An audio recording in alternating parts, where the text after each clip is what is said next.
Sri Kuberan TV நேயர்களுக்கு astro KS ஐயங்காரின் பணிவான நமஸ்காரங்கள். குரு வக்ர நிவர்த்தி. குரோதி வருஷம் தை மாதம் 29ஆம் தேதி 11/2/2025. வக்ர நிவர்த்தி எவ்வளோ நாளைக்கு இருக்குது அப்படின்னா 11/2/2025 11/5/2025 வரலும் ரிஷபத்திலேயே குரு வக்ர நிவர்த்தி பெற்று நல்லபடியாக இருக்கார். இப்போ பார்த்தலையானால் குருவினுடைய பலன்கள் மிகப்பெரிய ஏற்றத்தோடு வீரியத்தோடு செயல்படக்கூடிய காலகட்டமாக அமைய போகிறது. இப்போ 11/2/2025 குரு வக்ர நிவர்த்தி அடைகிறார். இதன் மூலியமாக பார்த்தலையானால் குரு அப்படின்னு சொன்னோம்னாலே குரு பார்க்கக்கூடிய நன்மை. குரு அப்படின்னு சொன்னோம்னாலே முழு சுவர் அப்படின்னு ஜோதிட சாஸ்திரத்தில் சொல்லக்கூடியவர் தேவகுருவான குரு அப்படின்னு சொல்லக்கூடியவர் வியாழன் கிரகத்தை தான் சொல்கிறார்.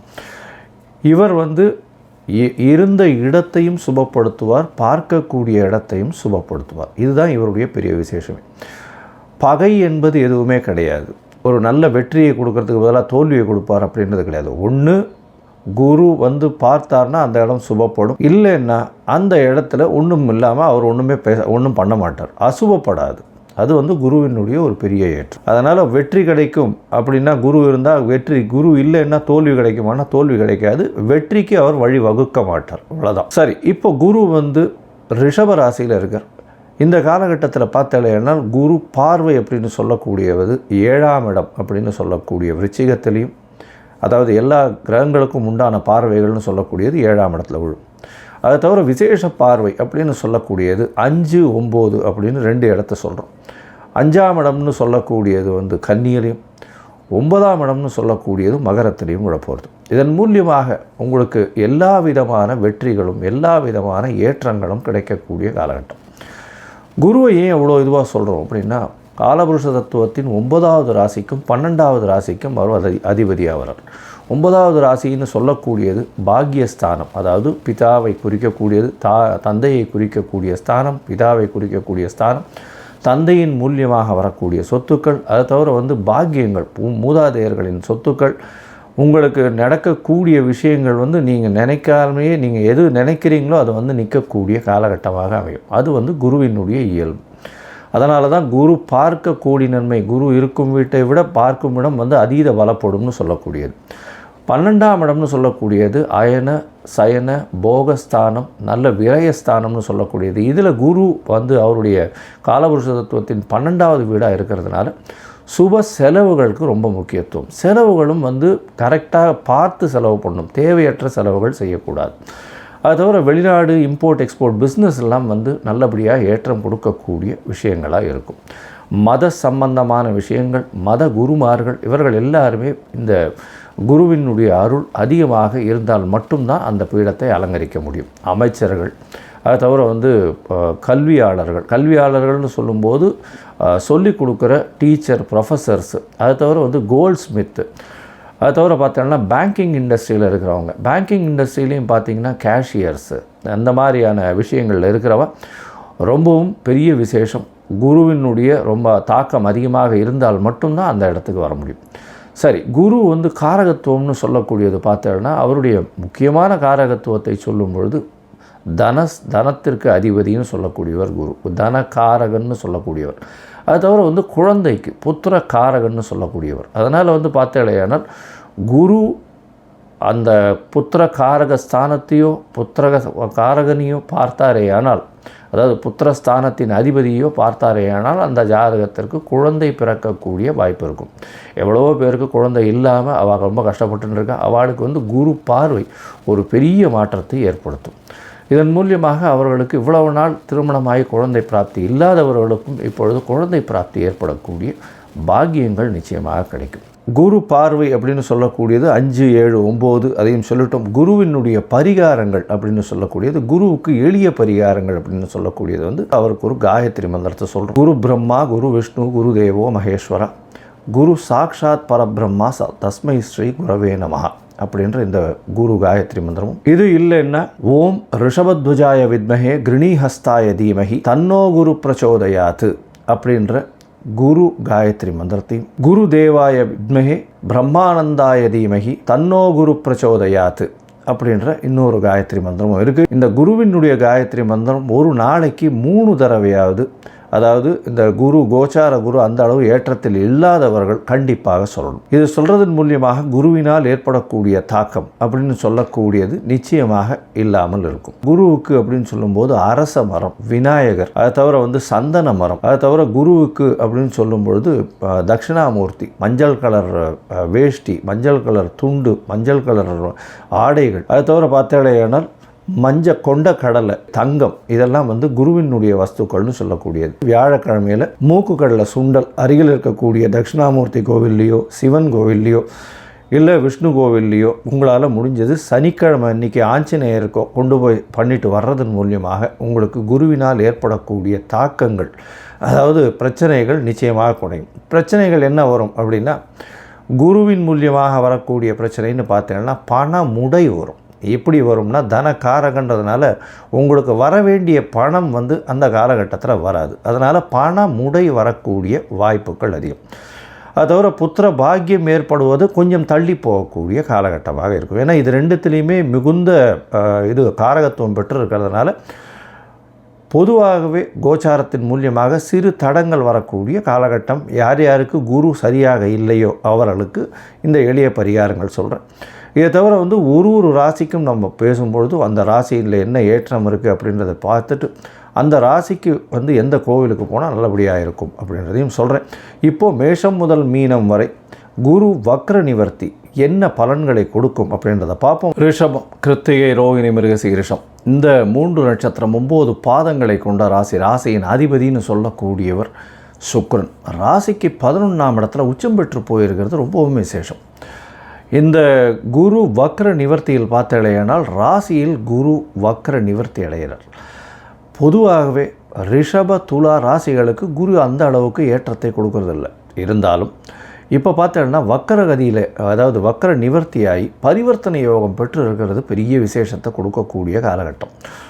அதாவது பரிவர்த்தனை யோகத்தில் பார்த்தடையானால் குருவும் சுக்கிரனும் அவரவர்கள் ராசியில் ஆட்சி பெற்றதற்கு சமம். இப்போ பார்த்தோன்னா குரு ரிஷபத்திலையும் சுக்கிரன் மீனத்திலையும் இருக்கிறதன் மூலியமாக பரிவர்த்தனை யோகம் அமையிறது. இதன் மூலியமாக பார்த்தோம்னா உடல் நலத்தில் நல்ல ஒரு ஏற்றம் இருக்கக்கூடிய காலகட்டமாக அமையும்.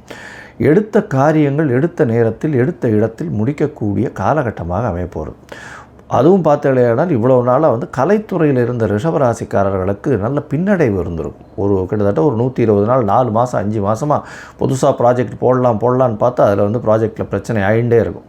இப்போ பார்த்தோம்னா பெரிய ஏற்றம் கிடைக்கக்கூடிய, மாற்றங்கள் வரக்கூடிய, அது தவிர பிரம்மாண்டமான ஏற்றங்கள் கிடைக்கக்கூடிய காலகட்டம். ஏன்னா ராகுவும் சுக்கிரனும் சேர்ந்து இருக்கிறதும், சுக்கிரன் உச்சம் பெற்று போயிருக்கிறதும், பரிவர்த்தனை யோகத்தில் ராகுவோட குரு சேர்றதும் பெரிய ஏற்றத்தை கொடுக்கும். தொழிலில் அபரிமிதமான லாபத்தை கிடைக்கக்கூடிய காலகட்டமாக அமைய போகிறது.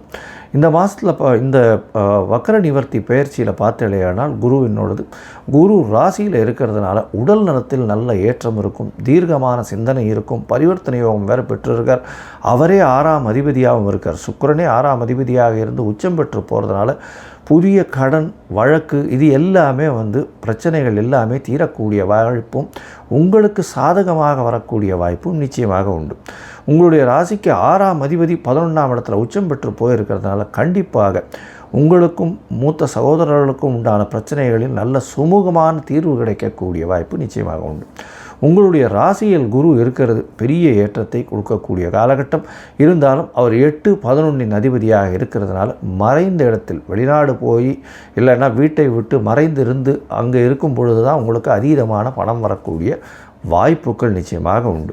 உங்களுடைய ராசிக்கு பார்த்தலையானால் ராசியில் குரு பகவான் இருந்து அவர் 5, 7, 9 அப்படின்ற பார்வையின் மூலியமாக உங்களுடைய ராசிக்கு 5ஆம் இடமான கன்னியையும், உங்களுடைய ராசிக்கு 7ஆம் இடமான விருச்சிகத்தையும், மகரத்தையும் 10ஆம் இடமாகவும் பார்க்குறார். இதன் மூலியமாக பார்த்தீங்கன்னா குழந்தை பிராப்தி ஏற்படக்கூடிய வாய்ப்புகள் 5ஆம் இடத்தை பார்க்கும்போது உண்டு. இவ்வளோ நாளாக பார்த்தீங்கன்னா குருவும் வக்கரமாக இருக்கார், கேதுவும் வேறு 5ஆம் இடத்துல இருந்ததுனால கண்டிப்பாக குழந்தை பிராப்திக்கு பார்த்து கொண்டு இருப்பவர்கள், அதுவும் திருமணமாகி ரொம்ப நாளாக குழந்தை இல்லாதவர்கள், குழந்தைக்கு ஏங்கி தவிப்பவர்களுக்கு கண்டிப்பாக இப்போது குழந்தை பிராப்தி இந்த காலகட்டத்தில், அதாவது 11/2 11/5 கண்டிப்பாக குழந்தை பிராப்தி ஏற்படக்கூடிய கரு ஏற்படக்கூடிய வாய்ப்புகள் நிச்சயமாக உண்டு. அதுவும் வந்து இப்போது ஆர்டிஃபிஷியல் இன்செமினைசேஷன் இதெல்லாம் பண்ணுறா இல்லையா, இந்த காலகட்டத்தில் பண்ணிக்கிறது ரொம்பவும் நல்லது. அதுவும் கேத்து மாறினதுக்கப்புறம், ராகு கேத்து மாறினதுக்கப்புறம் கிட்டத்தட்ட 26 நாளுக்கு அப்புறம் பார்த்தாலேயானால் ராகு கேத்துவும் மாறிடும்.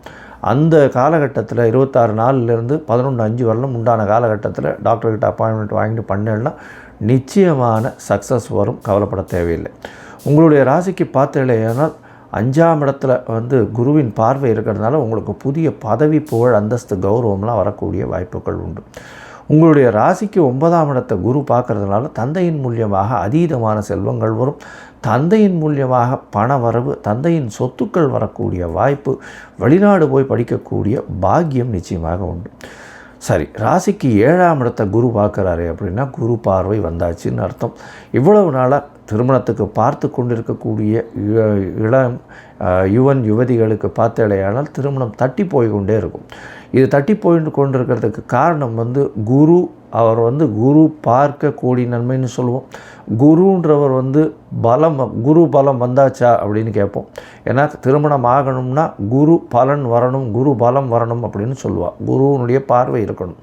7ஆம் இடத்தை குரு பார்த்தாலே திருமண பந்தம் உருவாகக்கூடிய வாய்ப்புகள் நிச்சயமாக உண்டு. அதற்கு வந்து அந்த திருமணத்திற்கு பார்த்து கொண்டிருக்கக்கூடிய இளைஞர்களுக்கு இந்த காலகட்டத்தில், அதுவும் ரிஷபராசிக்காரர்கள் நிச்சயமாக திருமண பிராப்தி ஏற்படும், குழந்தை பிராப்தியும் ஏற்படும். அதாவது திருமணமாய் ரொம்ப நாள் குழந்தைகளுக்கு பார்த்து கொண்டிருப்பவர்களுக்கு குழந்தை பிராப்தியும் ஏற்படும். தொழிலில் அபரிமிதமான யோகம் இருக்கும். ஏற்கனவே சனி 10ஆம் இடத்துல ஆட்சி பெற்று கும்பச்சனியில் இருக்கிறதுனால நல்ல ஒரு ஏற்றம் இருக்கும். 9, 10 அதிபதியே 10ஆம் இடத்துல இருக்கார். அது தவிர வந்து 11ஆம் அதிபதியும் வந்து பரிவர்த்தனை யோகத்தில் இருக்கிறதுனால சொந்த தொழில் பண்ணுறவர்களுக்கெல்லாம் அதீத லாபங்கள் உண்டு. அதுவும் வந்து இந்த சுக்கிரனுடைய, அதாவது ரிஷபத்தினுடைய தொழில்கள் பார்த்தீர்களேயானால் இந்த காலகட்டத்தில், அதாவது ரிஷபராசிக்காரர்களுக்கு பொதுவாகவே இந்த கலைத்துறையில் இருக்கிறவங்க, சின்ன திரை, பெரிய திரை, அது தவிர வந்து பால் பதனிடும் தொழில்கள், அது தவிர வந்து இந்த வெள்ளை ஆடைகள், இந்த மாதிரியான விஷயங்களில் வந்து இருக்கக்கூடியவர்கள், இது வந்து கலைத்துறையில் வந்து ஏற்றத்தில் இருக்கக்கூடியவர்களுக்கு பெரிய மாற்றங்கள் இருக்கக்கூடிய வாய்ப்புகள் நிச்சயமாக இருக்கும். அது தவிர வந்து அழகு சாதன பொருட்கள் செய்யக்கூடியவர்கள், அழகு சாதனை நிலையங்கள் வச்சுருக்கிறவங்களுக்கெல்லாம் பெரிய ஏற்றம் இருக்கும். அது தவிர இந்த கிளாஸ் வளையல், அந்த மாதிரியான விற்கிறவங்க, வளையல் பொட்டு, இந்த மாதிரியான விஷயங்கள் விற்கிறவங்களுக்கெல்லாம் வந்து பெரிய ஏற்றங்கள் கிடைக்கக்கூடிய காலகட்டமாக அமையும். இந்த மாதத்தில் பார்த்தாலேயானால் பொதுவாகவே இந்த ரிஷபராசிக்காரர்கள் இந்த குருவினுடைய விஷயங்கள், அதாவது குருவினுடைய வக்கர நிவர்த்தி பெரிய ஏற்றத்தை கொடுக்கறது. நிச்சயமாக அருகில் இருக்கக்கூடிய பார்சாரதி கோவில், திருவல்லிக்கேணி பார்சாரதி கோவிலுக்கு போயிட்டு வர்றது பெரிய ஏற்றத்தை கொடுக்கும். பார்சாரதி கோவில் ஏன் சொல்கிறோன்னா, கீதை உபதேசம் செய்ததனால் கண்ணபிரான் குருவாக சொல்லப்படுகிறார்.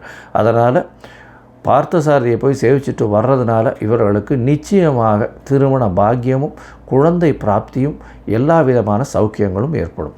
மொத்தத்தில் பார்த்தாலேயானால் ரிஷபராசிக்காரர்களுக்கு எண்ணிய காரியம் நடக்கும், எடுத்த காரியங்களில் வெற்றி, குழந்தை பிராப்தி உண்டு, உடல் நலத்தில் நல்ல ஏற்றம் இருக்கக்கூடிய காலகட்டம், திருமண யோகம் உண்டு, வெளிநாட்டில் போய் படிக்கக்கூடிய பாக்கியம் நிச்சயமாக இருக்கும், படிக்கக்கூடிய மாணவர்களுக்கு பெரிய ஏற்றம், உங்களுக்கு புதிய பதவி, புகழ், அந்தஸ்து, கௌரவம் வரக்கூடிய காலகட்டம், தந்தையின் மூலியமாக அபரிமிதமான சொத்துக்கள் வரக்கூடிய வாய்ப்பு, தந்தையின் மூலியமாக உங்களுக்கு மிகப்பெரிய உதவி கிடைக்கக்கூடிய காலகட்டம். அதை தவிர வந்து பரிவர்த்தனை யோகம் பெற்றதினால் குருவும் சுக்கிரனும் லாபங்கள் மிகவும் அதிகமாக இருக்கும். மூத்த சகோதரிகள் மூலியமாக நல்ல ஒரு ஏற்றம் இருக்கக்கூடிய காலகட்டமாக அமையும். உங்களுடைய ராசிக்கு எதிர்பாலினத்தவர் மூலியமாக எல்லா விதமான வெற்றிகளும் வரும். புதிய கடன் வாங்கி அதன் மூலியமாக தொழிலில் பெரிய ஏற்றம் கிடைக்கும். புதிய வேலை வாய்ப்பு அமையக்கூடிய வாய்ப்புகள் நிச்சயமாக உண்டு. மொத்தத்தில் இந்த குரு வக்ர நிவர்த்தி ஒரு பொன்னான மற்றும் 95 விழுக்காடு இருக்கக்கூடிய நிவர்த்தியாக இருக்கும் அப்படின்னு சொல்கிறோம். ஸ்ரீ குபேரன் டிவியை பார்த்தமைக்கு நன்றிகள். மேலும் இது போன்ற தகவல்களை தெரிந்து கொள்ள ஸ்ரீ குபேரன் டிவியை சப்ஸ்கிரைப் செய்யுங்கள். மறக்காமல் பெல் ஐக்கானை கிளிக் செய்யுங்கள்.